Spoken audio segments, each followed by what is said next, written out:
In today's world, it's very important to get the capital that you need to get that financing to really get the job done. Dentists are looking for ways to do that. And sometimes it can be a little bit of a hassle. It can be tough. What you need is a good team of good software technology, but also combine that with really smart and caring people. We at Dental Nachos have found someone that we want to share with you right now.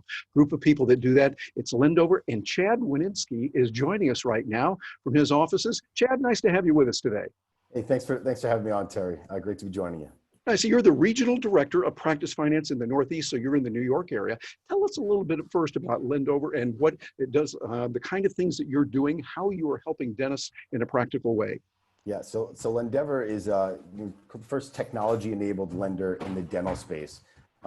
Really what that means is we started out as a financial technology company, built this great platform in order to work with dentists that were looking to acquire practices, acquire real estate, equipment, do projects once they own a business, really help them with any type of financing that they would need, but a little bit different than the traditional lenders that were out there in using really great technology, but also bringing together some great industry people as we build out this business so that they get the benefit of our experience in lending to dentists, but also have this great experience that's a lot easier to use and a lot more user-friendly than maybe what's been out there in the past.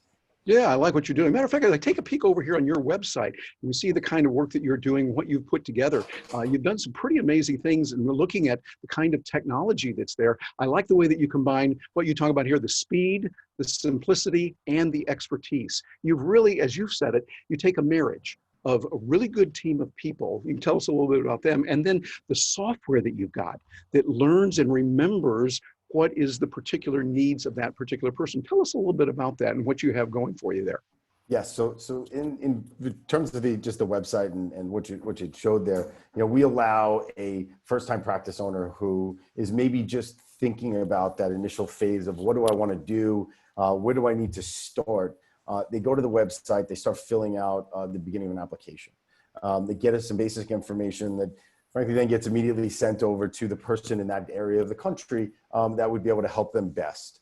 And why that's important is that, it's not just your information goes to somebody, who has no knowledge of your area, to even somebody who knows, in my case, about the Northeast. So anyone in the Northeast that would go to look to get a pre-qualification would get filtered to me. So then we have an initial conversation, and then they continue to fill out that application. And as you said, Terry, the application lives there.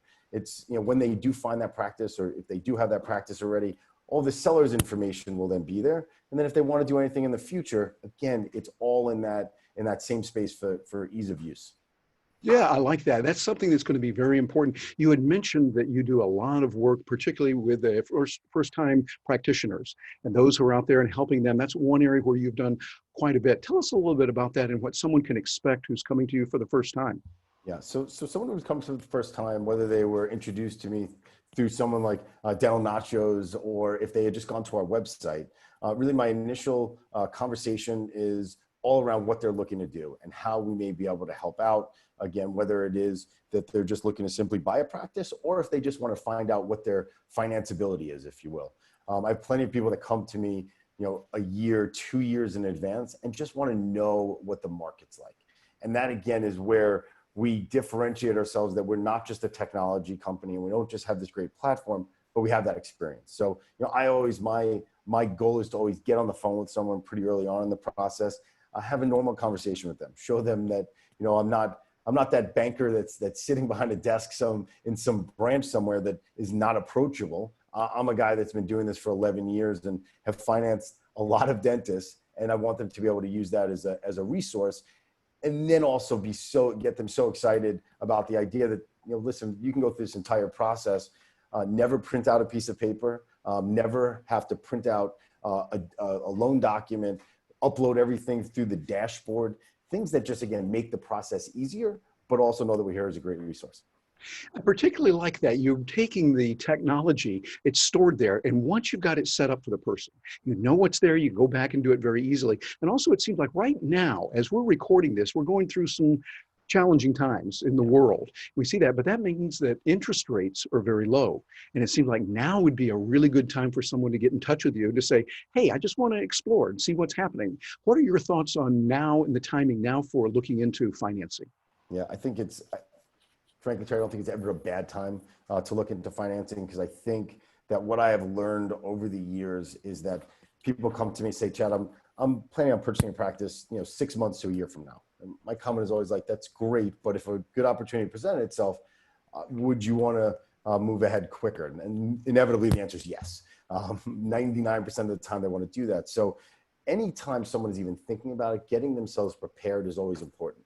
You touched on something interesting, and I think that listening to podcasts and talking to people in the industry, obviously everyone's got their own opinion about how the industry is going to recover and what's going to happen as practices continue to open up.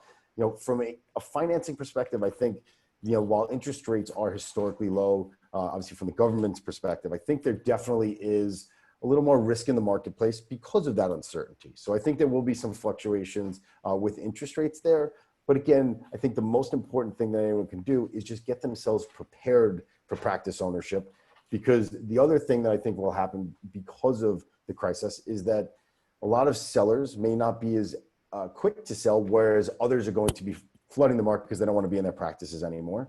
And frankly, there's going to be a lot of associates that probably aren't getting as many hours with their practices because the owner of that practice is just, they're going to do more work as they build it back up. So I think that that's going to mean there's going to be a lot of buyers flooding into the market or coming into the market that may have not otherwise been ready yet, but are kind of being forced to a little bit. And I don't think that's a problem. I think that competition is a good thing. And I think it also speaks to just being ready to pull that trigger, knowing if your liquidity is in the right place, knowing if your production is in the right fit for what you're looking to purchase. And again, speaking to someone who has a lot of experience doing this and lending money to dentists really just gives you basically like a free look into getting yourself in a better position for when you are ready to pull the trigger.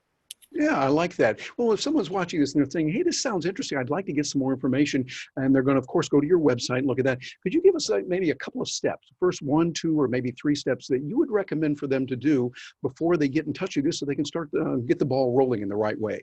Yeah, I would say, Terry, I think the first thing that anyone should be doing is just kind of getting a set, getting their assets, in order. Just again, knowing where they are, having a good grasp on. I know that I started that brokerage account a couple years ago when I got out of residency, and I did that small 401k, and maybe I do have a life insurance policy, and also knowing what their monthly expenses are. Right, we're going to get a copy of their credit bureau at some point, but what is your rent? What's that car payment?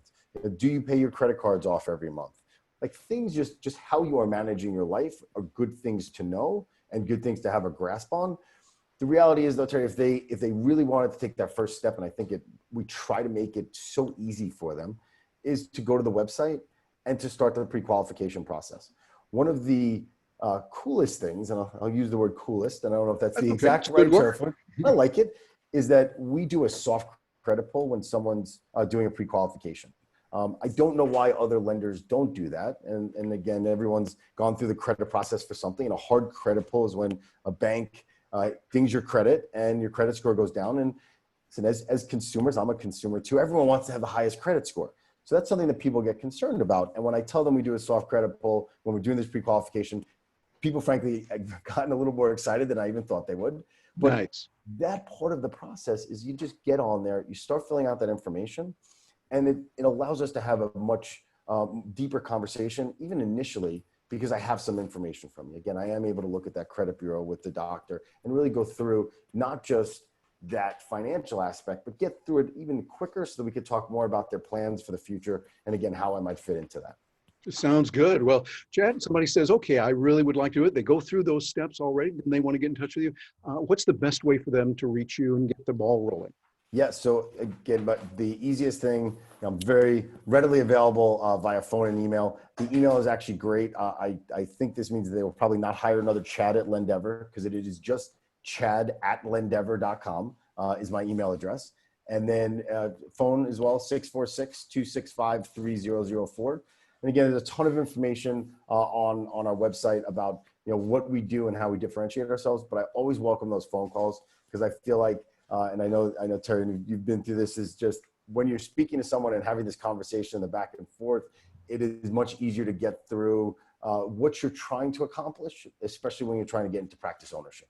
And I really do welcome those conversations from anybody who'd like to have them.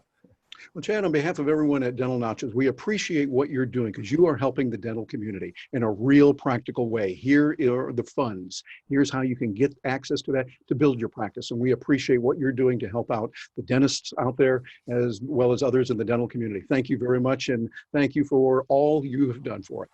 Well, thanks so much for having me today, Terry. It's been a pleasure speaking with you.